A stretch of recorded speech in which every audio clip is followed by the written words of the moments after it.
Assalamualaikum warahmatullahi wabarakatuh. Terima kasih telah mengklik video ini.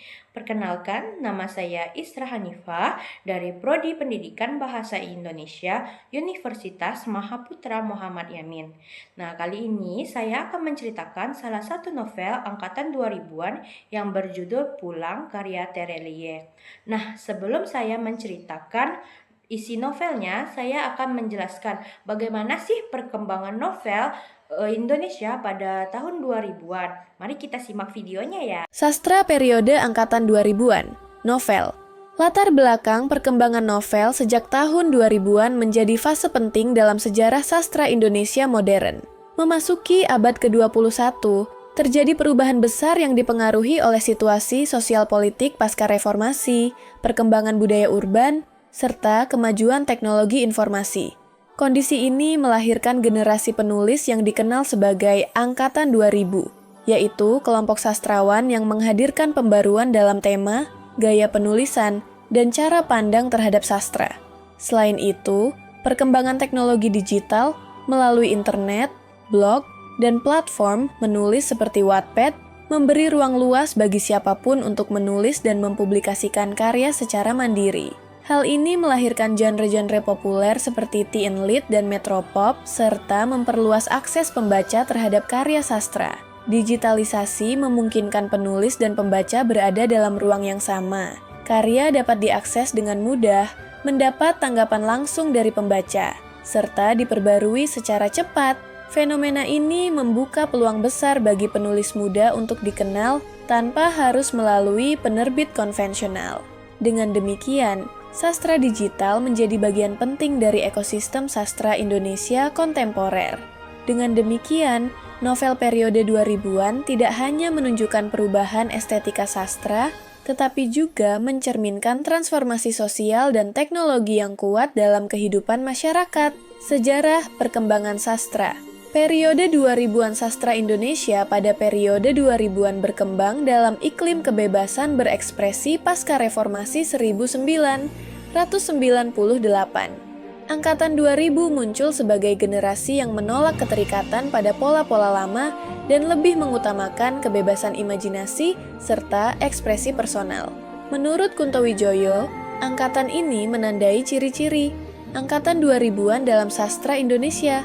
Sastra periode 2000-an memiliki beberapa ciri utama, antara lain kebebasan berekspresi dan eksperimen estetik, baik dalam struktur cerita, bahasa, maupun teknik penceritaan.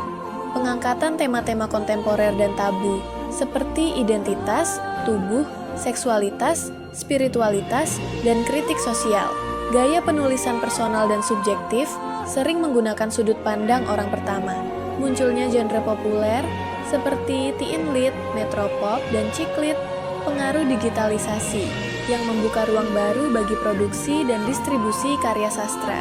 Peran tokoh perempuan sebagai pusat narasi, seiring berkembangnya wacana gender dan feminisme, kritik sosial yang lebih terbuka, terutama terhadap budaya urban, kekuasaan, dan ketimpangan sosial. Novel Indonesia pada periode ini berkembang pesat dalam tema, gaya, dan cara penerbitannya. Kebebasan berekspresi membuat novel-novel 2000-an berani menampilkan realitas sosial secara jujur dan kritis. Selain itu, berkembangnya sastra populer memperluas minat baca masyarakat, terutama di kalangan generasi muda. Penulis dan karya novel tahun 2000-an. Beberapa penulis dan karya penting pada periode ini antara lain Ayu Utami, Dewi Lestari, Jenar Maesa Ayu, Vira Basuki, Andrea Hirata, dan Terelie. Nah, salah satu penulis yang saya angkat dalam video saya adalah Terelie. Terelie memiliki nama asli Darwis. Lahir pada 21 Mei 1979 di Lahat, Sumatera Selatan. Ia berasal dari keluarga sederhana, ayahnya seorang petani dan ibunya ibu rumah tangga. Latar belakang kehidupan desa sangat memengaruhi karya-karyanya, yang banyak mengangkat nilai keluarga, perjuangan hidup, dan kesederhanaan. Terelie menempuh pendidikan tinggi di Fakultas Ekonomi Universitas Indonesia, UI.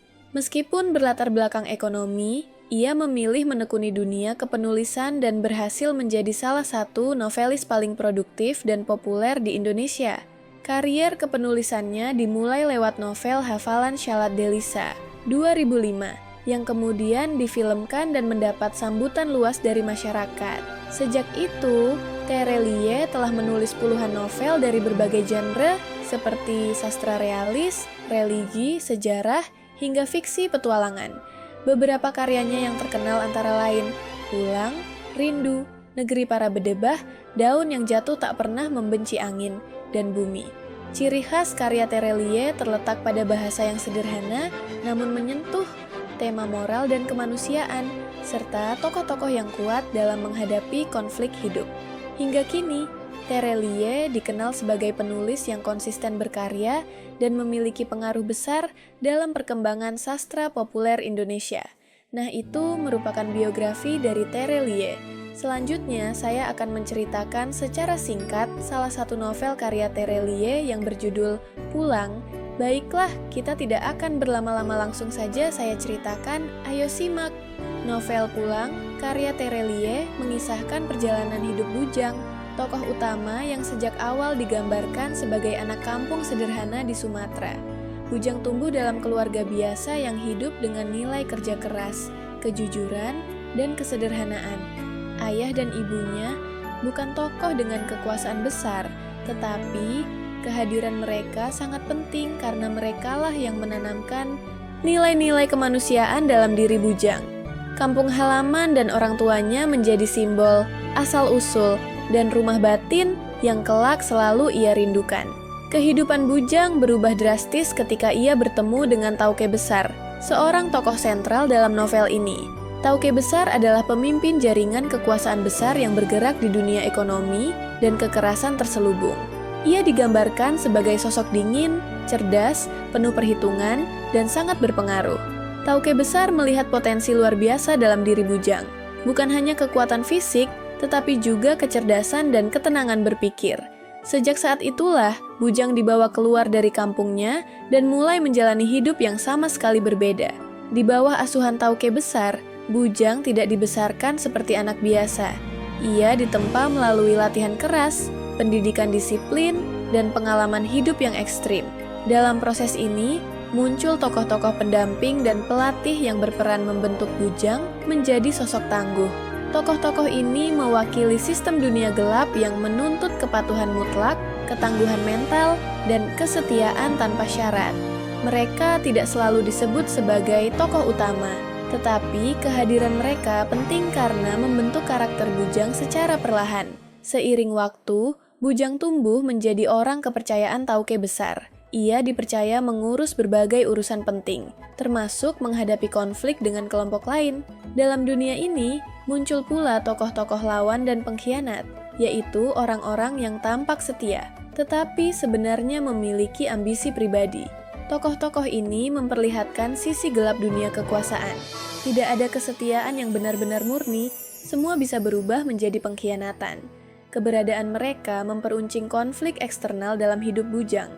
Namun, konflik terbesar Bujang justru berasal dari dalam dirinya sendiri.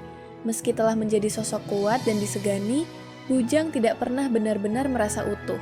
Ia terus dihantui kenangan tentang kampung halamannya, orang tuanya, dan kehidupan sederhana yang pernah ia miliki. Disinilah terlihat kontras antara Bujang sebagai manusia dan Bujang sebagai alat kekuasaan. Tokoh Bujang digambarkan kompleks, keras di luar, rapuh di dalam.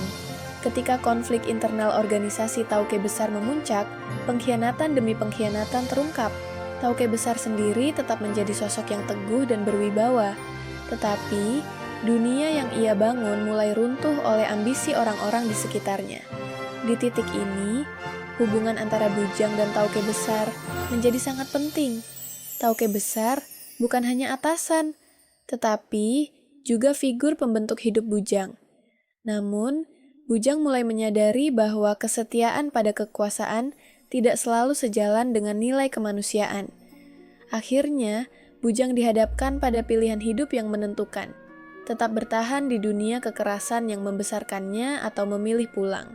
Pulang di sini bukan sekadar kembali ke kampung halaman, melainkan kembali kepada jati diri, nilai-nilai awal, dan kemanusiaan yang hampir hilang. Keputusan ini menegaskan perkembangan tokoh bujang dari awal hingga akhir cerita. Sekian materi, perkembangan novel Indonesia, periode 2000-an dan novel pulang karya Terelie. Semoga teman-teman dapat mengambil pelajaran dari video saya. Saya ucapan, terima kasih. Assalamualaikum warahmatullahi wabarakatuh.